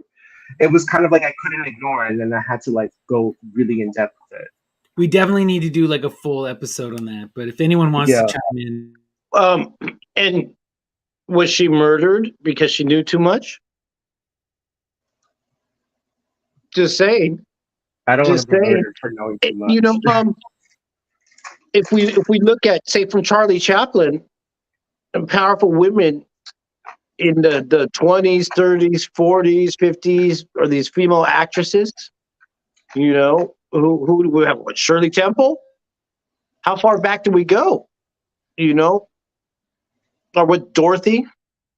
Because I was talking about last time I wanted to go to Hollywood Cemetery and check out the grave of Toto, the dog, because they have a grave there for Toto from The Wizard of Oz. What are your powerful archetypes of women in old film?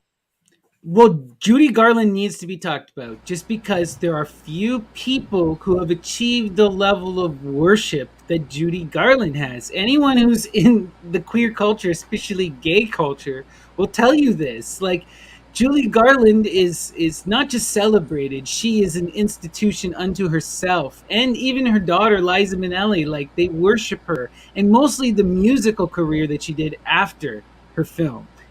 Like she is a goddess and one of the biggest divas of all time. Well, All of this stuff, really what we're talking about and what we're describing is what makes a star, like specifically. I think even before we kind of got backtracked, all of this stuff about transformation and taking on the image and becoming an institution and all that stuff, that's really what like being a star, like really is. And that's kind of what these people are doing. So what we're looking at, like when we look at stars and celebrities and stuff, like how exactly are we like, interpreting their influence on us and their power in like greater culture? mhm. It's inextricable from their careers now. I mean, most big movies won't hire unknown actors, or that there's plenty of good actors out there, but they want somebody with name recognition because that's what gets people into the theaters. So it's really hard to separate the actor from the movie more than ever now, and the cult of personality that comes out of that. But maybe Judy Garland was the one of the first people to really take that to a new level, a certain kind of celebrity. But even that, of course, the Wizard of Oz is itself filled with occult symbolism. We got the four witches of the four directions, and we got the opium poppies putting people to sleep, and even a kind of allegory for capitalism itself. Don't look at the man behind the curtain, or Christianity maybe, but We could uh, do we could do a whole well, episode on Frank L. Baum because that guy was a theosophist and a witch. And if you read, I've read the Oz books as a kid, and I loved them. And they're queer coded as F, and they're oh socialist. really? And people should really dig. There's a lot of weird stuff too, but Yeah, like most I'm of sure the it could go on and on, but oh yeah, I'll just say my interpretation. We got the five elements there. How do we know what the five elements are in that movie? Each of the protagonists, what they're looking for, represents their element. So the Tin Man has no heart. That's water. He's all rusted up because his water element fucked with him. You got the Scarecrow is the air element. He has no brain, which governs the intellect is the air. Then you got the Cowardly Lion, has no courage. That's your fire. Leo is a fire symbol as well, or sign as well. And then what was the other one? The Earth. Well, who's missing the Earth is Dorothy. She's trying to get back to Kansas. And the Spirit, who's missing the Spirit is the Wizard. He's the fifth element. And it was all of it was in them all along. Tra la la la la. So turns out he had a real kind of magic because he taught them to believe in themselves. Aw. But there's also this weird thing too when we're thinking about fame, because just thinking about Judy Garland, we also have to talk about the monster in the room, which is the horror that Judy Garland went through on that film, right? She talks about how she was force fed caffeine pills and uppers and downers and cigarettes, how she was raped by the producers, how she was sexually assaulted by the little people, how the cast and crew, because she was considered the star, were super jealous of her and most of them ignored her. And so she spent most of the time by herself, stressed and terrified that someone was going to come in and force her to work or they were going to abuse her. She talks about how she spent hours by herself, locked in her trailer. That was her experience. That's what she remembers of The Wizard of Oz.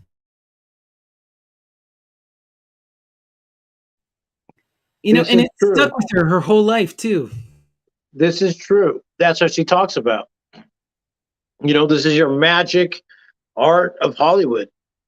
I guess they understood the sacrifice back in the day. The artist sacrifice that they have to make. Then, people say it was real. That's the kind of the purpose to the podcast here, the video series, is to discuss, people talk about in theater and movies, TV, fashion, occult stuff. And a lot of people get into a lot of made up shit. And that's what the majority of the stuff is on the internet, on YouTube. You got so much goofy stuff out there that I was just doing a search just to see, and I learned that Matthew McConaughey really is a woman. Scarlett Johansson's really a man. Mermaids are really satanic. Like, look at him shaking his head. I can see. There's so much. It drives the content on YouTube. They come up with so much crazy theories about all these people. Basically, all the male actors are female, and all the female actors are male, and everything has satanic images. Yeah. And, Well, go ahead. Sorry. I was going to say, rightly, some of it does. If we're going back to Disney and all those little weird penises in the back of the cartoons and stuff. So, yeah, they are playing around, but is Matthew McConaughey really a woman? I don't think so. There's some really weird, creepy, fucked up shit though that you're starting to talk about. Like, I think about this wild stuff with the paparazzi, right? And all of the abuse that these actors and actresses go through, where they're exposed. Like when these people's private sex tapes or their private photos are released to the public, that is rape. That is a violation of the highest accord, and our culture just sloughs this off like it's nothing, and like, I think, okay, I remember this image from when I was a kid, okay, because I'm Miley Cyrus stan for life, all right. And I remember when she was still on Nickelodeon, and Paris Hilton is leaking nudes of her, or stolen photos of her, and then the next day he's appearing on Nickelodeon as a special guest on one of their shows, right? What the F? What the literal F? Like, how is this happening? Yeah, it's kind of like part of the ritual in itself. They have to build up this. Typically, a woman. I suppose there are men examples, but it's probably way more women. They build them up and turn them into a sexual object that is worshipped, and then they have to sacrifice them, and the envy builds up towards them, and then the audience is participating in this, and they're the envious ones, and then they enjoy to see the celebrity be destroyed by drug abuse or whatever it is. Like, South Park does a whole episode on this and Britney Spears, and they've laid it out very clearly. But it's to make the crops grow. Yeah, it's still going on, right? So, well, and that South Park is like they knew about an Aphrodite priestess or something, So, Ooh, yeah. it's they got to sacrifice her because Yeah. they hate the goddess. And Well, at this least is one- sacrifice her hair, at Yeah. least.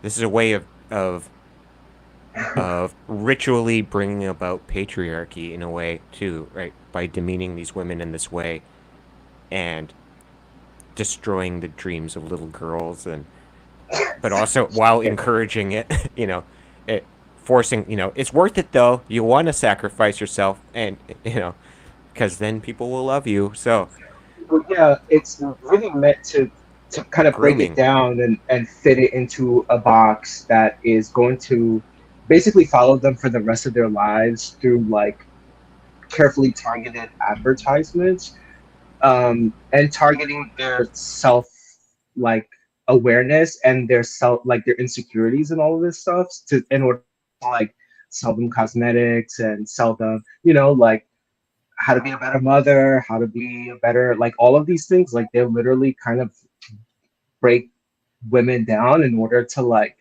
then sell them shit. Yeah. And if this sounds familiar at all, it's just like what the Kardashians do. Like this is what their magic is. It's just making women feel really bad about themselves and then selling them stupid shit like BBLs and There's more to it though than this, shapewear. because there's this weird thing that going on with women. It's like, And yeah, lip gloss. this stuff does happen to men, but there is this They're phenomenon definitely in our culture though where teenage women are the most desired thing on the planet and the most despised thing on the planet. Let's be real. Their culture is hated, yet they are also the ones that everyone wants. Like everyone wants to. They all want Taylor Swift, but they hate Taylor Swift. Because she's representative of that image, of that tween image. And yeah. this is something like we love these girls, but then we want to destroy them. It's such a weird thing how our society treats these young women. Like someone like, if you look at someone like Britney Spears, she was set up as like this Virgo figure, and and is even teasing people, and then was destroyed publicly. That's wild to me. And if you look at Miley Cyrus, she was set up as a Virgo figure. They tried to destroy her, but then she transformed and revitalized herself and became a Lady Babylon figure on her fucking wrecking ball. Yeah, this is when the images, the specific images related to female magic come in and sort of these women will use it in their art in order to kind of claim their power back from a system that literally wants them destroyed. Like how do you come out on top? I kind of wanted to like propose this idea for the show is that when you look at people and when people say things like, oh, you're selling your soul, blah, blah, blah, you have to sell your soul, all of this stuff. And people are so condescending and mean and fucked up about it. But the reality of it is anybody who's an artist knows that it takes like that is your soul's work. When you when you put it out there, it doesn't matter where, it doesn't matter how, you are putting your soul into it, right? And so that becomes what you make your life out of. So yes, if you are an artist, no matter what, you are absolutely selling your soul. There is no ifs, ands, and buts about it. So, do we keep saying this stuff in order to patronize artists to keep them complacent in our hatred for them, and like then also our necessity for them in order to like create the images that define us that will like send us into the future? Or do we like start looking at what that means really and start being a little bit more understanding about it? No, right? Because I'm No, getting kind of tired. no. We're gonna wind down here. We're almost at 2 hours. Oh, We'll just end it up. I just wanted to finish off with this kind of this last point here, because it's so basically what you're saying is it's really really important that we think about these things. Just in terms of how this magic is coming out and it's affecting our culture, and how this stuff is like it's still functioning within pop culture, and it's affecting you whether you're aware or you're not aware, right? Yeah. I just want to sum up my this conversation for me with pointing people to this old movie Metropolis, which really sums up a lot of what we're saying here, and talking about commodification, objectification of women, and how everything is kind of nature is being replaced by artifice, and this kind of machinations of the elites, it really ties it all. That movie takes place today, and here we Yeah. are. And in a way, I'd like to see it remade, but that would kind of go against the whole meaning of the film. So, it It's like, such a good movie. There's a yeah, great anime adaptation that you should watch. It's not yeah, faithful, but it is a spiritual one, right? It's done by the oh my god, it's done by the same it's guy who does Astro Boy. It's so yeah, good. But you should also watch the original Fritz Lang. It's like a couple hours. It's not even an hour. You can watch it on YouTube. There's some really great soundtracks that have been composed for it. You know, there's one that even features Queen and a bunch of '80s bands. Like, go search it out. And that movie, you really see like not only the movie in and of itself and what it's trying to do, but like the images that are being used in this movie, they are so like spot on. They're so deliberate, and they're so like I don't know. They're so specific to the moment and to that medium of film, right? That like you really need to sit down and like really watch the movie and catch the imagery for how it's being presented in the movie, like yeah, because like you can get like there's like audiobooks for it and all of that, but it really need to understand how these images are being used because cinema, especially cinema, this type of cinema was silent new. film. Yeah, Yeah, it was they like have to very use the new. images more than anything. Yeah, Yeah, so you really see how like all of how there's like this effort to like for one of the first times ever put this stuff onto this medium.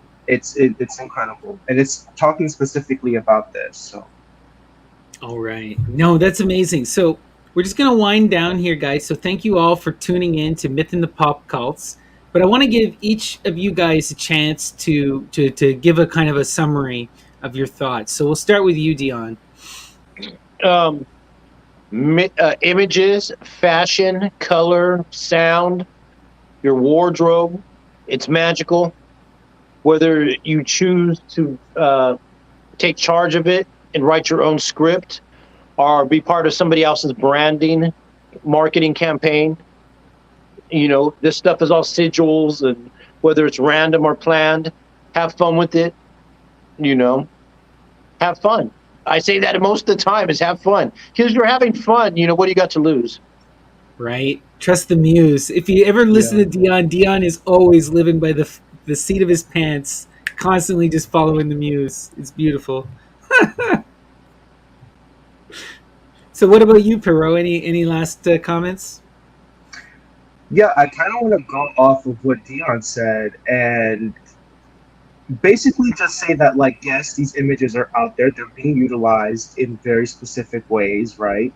But like calm down, right? They always have been since the beginning of time. That's what they're for. Don't freak out. This is not satanic, demonic, evil, like destroy the world stuff. It could be possibly, but you don't know that, and you need to get a better understanding of them in order to make that decision. You know, and if you're like an esoteric egghead, who thinks that you're too good to see, like the very specific and the very deliberate, ways in which a Britney Spears music video is like magic at work, then I would like to invite you to the next episode and like keep watching because we might show you a thing or two. You might be a little too proud to admit right now. Love yeah. it. How about you, Rich? So yeah, I mean, you guys laid it out pretty well. I just want to reiterate, yeah, if you aren't doing your own magic, then you're under somebody else's spell or system, and so you need to break out of that. And just a quick factoid, hey, the Watchers in the Book of Enoch taught women how to use makeup. It's all related. This is in the subconscious and how patriarchy functions. And if you're a Jordan Peterson type who thinks that, women can't go to work because they're wearing makeup, well, really, then maybe men shouldn't be going to work if that easily distracted. They should be staying at home and let the women handle the business if they can't focus. That's what I would say. Right? Like I'm not the biggest Jesus fan, as you all know, but Jesus did say that if you can't avert your eyes from a woman, that you should pluck them out. Right? or cut off your hands. But I just wanted to end it with, we create the self, right? So much of the magic that we're talking about and what we're doing here is about this act of self creation. And when you engage in this, and when you engage in fashion play, like, trust yourself, love yourself, have fun with it, envision what you want to be, and become it. Engage in the creation of beauty for yourself, for fun and for enjoyment, and try just. And you know what? If people start mocking you, if people start attacking you, then you're on the right track. Holy crap, Dion! How many tigers do you have? That's totally Dr. Watch out Frankenfurter's for that orders, tiger, isn't it? Dion.